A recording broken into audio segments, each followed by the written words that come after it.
എക്സാലോജിക്കിന് പുറമെ മുഖ്യമന്ത്രി പിണറായി വിജയന്റെ മകൾക്ക് വിദേശത്തും കമ്പനിയുള്ളതായുള്ള ആരോപണത്തിൽ കേന്ദ്ര ഏജൻസികൾ അന്വേഷണം ആരംഭിച്ചതായുള്ള റിപ്പോർട്ടുകളാണ് ഇപ്പോൾ പുറത്തുവരുന്നത്. Sky11 ഇൻകോർപ്പറേറ്റ്സ് എന്ന പേരിൽ കാനഡയിലെ ടൊറന്റോയിൽ 2023 മാർച്ചിൽ കമ്പനി ആരംഭിച്ചതായാണ് ആരോപണം പുറത്തുവന്നത്.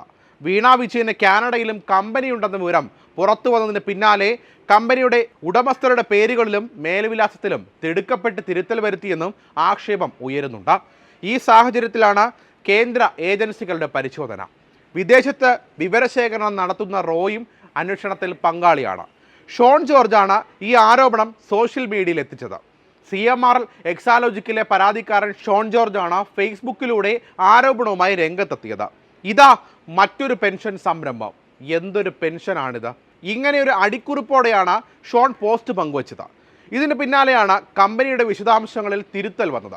ഈ സാഹചര്യത്തിലാണ് ഈ കമ്പനിയുടെ വിശദാംശങ്ങൾ കേന്ദ്ര ഏജൻസികൾ തേടുന്നത്. കാനഡയിൽ റോ ഇതിൽ പരിശോധന തുടങ്ങി. ഇന്ത്യയുമായി സഹകരിക്കുന്ന രാജ്യമല്ല കാനഡ. കുറ്റവാളികളെ കൈമാറുന്ന നിയമവും കാനഡയുമായി ഇന്ത്യക്കില്ല. പഞ്ചാബ് വിഘടനവാദ സ്വഭാവമുള്ളത് താവളമാക്കുന്നത് കാനഡയിലാണ്. ഈ സാഹചര്യത്തിലാണ് റോ അതിവേഗം വിവരം പരിശോധിക്കുന്നത്. കാനഡയിലെ ടൊറന്റോ ആസ്ഥാനമായി പ്രവർത്തിക്കുന്ന Sky11 ഇൻകോർപ്പറേറ്റ്സ് എന്ന കമ്പനിയുടെ ഡയറക്ടർഷിപ്പിലും വിലാസത്തിലുമാണ് കഴിഞ്ഞ ദിവസം മാറ്റം വരുത്തിയത്. എക്സാലോജിക്ക് മരവിപ്പിച്ച് മാസങ്ങൾക്കുള്ളിലാണ് കാനഡയിൽ Sky11 കമ്പനി തുടങ്ങിയത്. കാനഡയിലെ ടൊറന്റോ ആസ്ഥാനമായി 2023 മാർച്ചിലാണ് Sky11 ഇൻകോർപ്പറേറ്റ്സ് എന്ന കമ്പനി തുടങ്ങിയത്.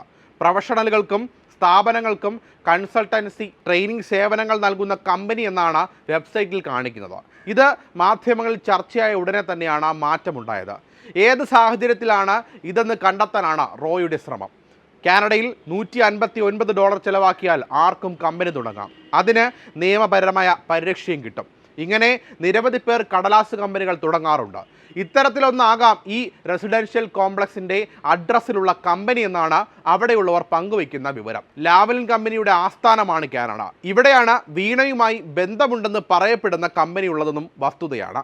കാനഡയിൽ 2023 വീണ കമ്പനി ഉണ്ടാക്കിയതെന്ന് പറയപ്പെടുന്നു. അങ്ങനെ വന്നാൽ എക്സാലോജിക് എന്ന കമ്പനി പൂട്ടിയതിനു ശേഷമാണ് ലാവലിൻ്റെ ആസ്ഥാനമായ കാനഡയിൽ കമ്പനി തുടങ്ങിയതെന്നാണ് വസ്തുതയും.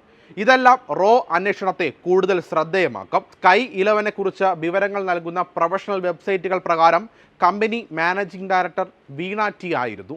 വീണയുടെയും Sky11ൻ്റെയും ലിങ്ക്ഡിൻ പ്രൊഫൈലും ഇത് കാണാമായിരുന്നു. വിവരം പുറത്തു വന്നതിന് പിന്നാലെയാണ് കമ്പനി ഡയറക്ടർഷിപ്പിലും അഡ്രസ്സിലും മാറ്റം വരുത്തിയത്. കമ്പനി ഡയറക്ടർ ബോർഡ് അംഗമായ കനേഡിയൻ പൗരത്വമുള്ള ദീപക് യശ്വന്ത് സായിബാബയാണ് അപേക്ഷ നൽകിയത്. എക്സാലോജിക്കിന്റെ തുടക്കം വീണയ്ക്കൊപ്പം പ്രവർത്തിക്കുന്ന ആളാണ് ദീപക് സായിബാബ. കനേഡിയൻ സർക്കാരിൻ്റെ വെബ്സൈറ്റിൽ നിന്ന് തന്നെയാണ് ഈ അപേക്ഷ കിട്ടിയെന്ന തരത്തിലാണ് മാധ്യമങ്ങളുടെ വാർത്ത. ഇതിൻ്റെ ആധികാരികതയാണ് കേന്ദ്ര ഏജൻസികൾ പരിശോധിക്കുന്നത്.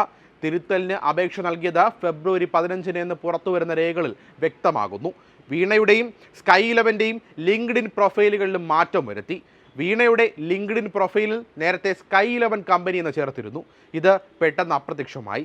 Sky11 കമ്പനിയുടെ ലിങ്ക്ഡിൻ പ്രൊഫൈലിൽ നിന്നും വീണയുടെ പേര് മാറ്റി. ദീപക് സായിബാബയുടെയും ലിങ്ക്ഡിൻ പ്രൊഫൈലും അപ്രത്യക്ഷമാണ്. ഈ സാഹചര്യത്തിൽ ദീപക് എവിടെയാണുള്ളതെന്നടക്കം കണ്ടെത്താനാണ് റോയുടെ ഇപ്പോഴത്തെ ശ്രമം.